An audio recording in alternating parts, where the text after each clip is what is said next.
Is your body protecting you or holding you back?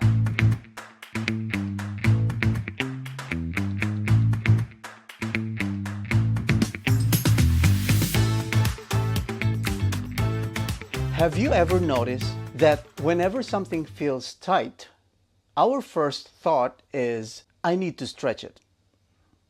If it aches, we try to loosen it.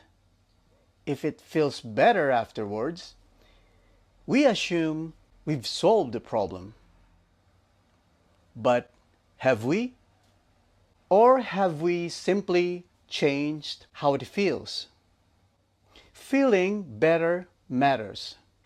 Less discomfort matters. Relief matters.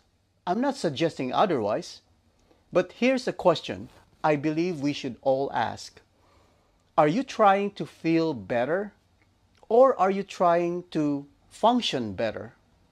Because those aren't always the same thing.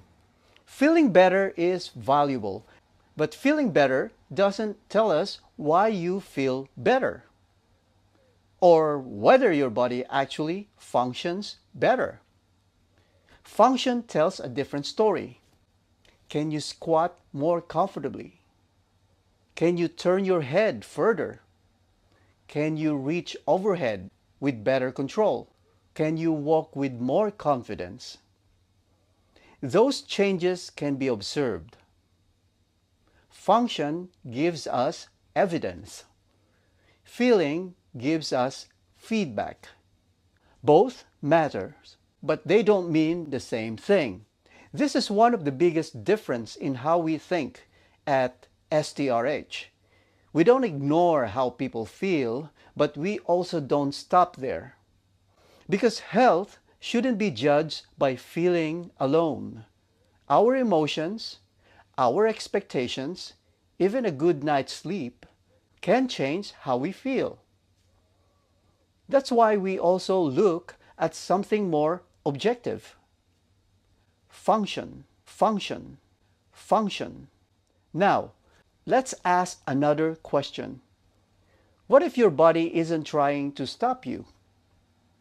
What if it's trying to protect you? That may sound unfamiliar. Most people have never been taught to think this way. We're often told that if something feels tight, then something must be wrong. But your body already has many systems designed to protect you. Think about your immune system. When bacteria enter the body, your white blood cells don't ask permission. They simply do their job. They protect you. We don't call that a fault. We recognize it as a healthy protective response. Your nervous system also has a protective role. Its job isn't to make you more flexible. Its first job is to keep you safe. Sometimes that means increasing muscle activity, sometimes reducing movement, sometimes creating hesitation long before pain appears. Protection isn't the problem. The real question is that protection still necessary? Now, think about your own life. Have you ever had a busy week at work?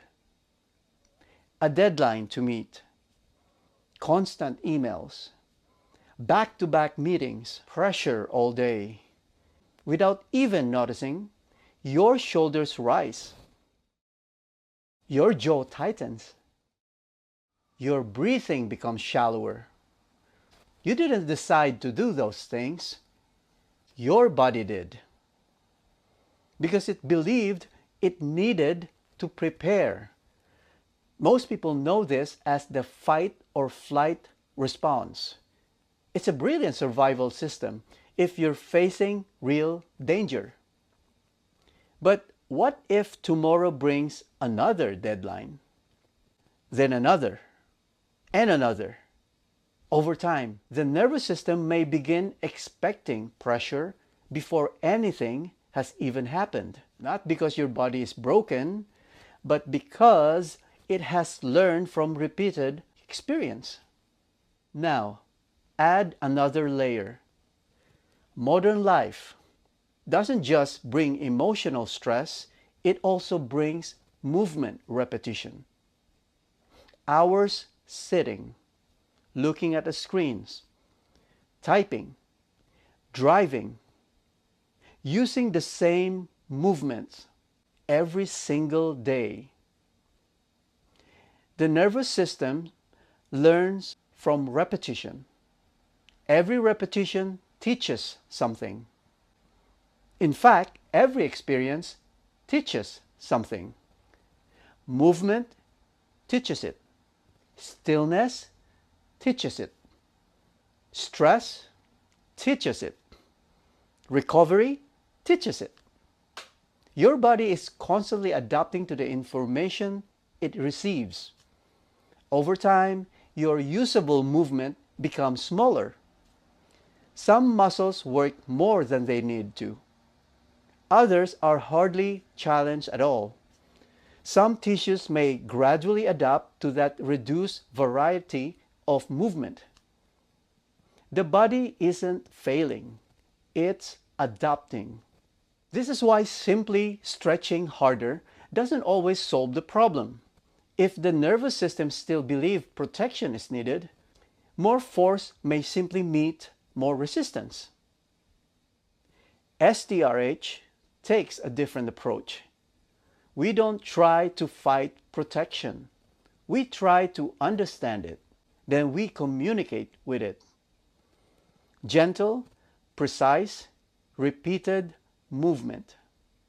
Not because gentle is weak, but because communication is often more effective than confrontation. Every repetition gives the nervous system new information, an opportunity to realize this movement is safe. When that happens, protection can begin to change. Not because we forced it, but because the body updated its decision. So the next time you finish a stretch or a treatment and you think, I feel better, ask yourself one more question. Do I simply feel different, or do I actually move differently? Because feeling better is valuable, but feeling alone doesn't explain why you've improved. Function tells the story. And improved function is one of the clearest signs that your body is becoming more prepared for everyday life.